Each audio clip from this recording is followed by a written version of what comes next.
এই বাবুরা লুচির কারণে খাইতে পারে না, আপনারা তার লাগে দোয়া করবেন বাবুরা যাতে বেশি বেশি খাইতে পারে। সে এক বছর সাধারণত 4-5টা ডিম খায়, সাথে হাফ কেজি মাংস এর বেশি খাইতে পারে না, আর সাথে 3 তাল ভাত খাইতে পারে, এর বেশি আর খাইতে পারে না। আপনারা তার লাগে বেশি বেশি দোয়া করবেন যাতে বেশি বেশি সে খাইতে পারে। হ্যাঁ, সেই ইদানিং লুচির কারণে খাওয়া দাওয়া করতে পারতেছে না, একবারে মানে শেষ অবস্থা।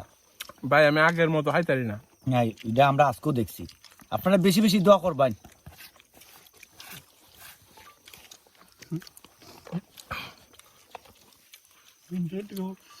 লাইফটারে ভাই এনজয় করুন, বুঝছেন, খাইয়া ঘুরিয়া ঘুমাইয়া।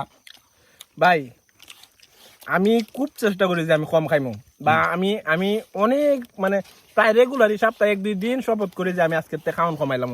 আমি এটা করার পর আমি 2 দিন থাকতে পারি। 2 দিন থাকার পরে আমার নিজের কাছে মনে হয় যে আমি খুব দুর্বল হয়ে গেছি, আমি হাঁটতে পারি না, আমার ট্যাঙ্গে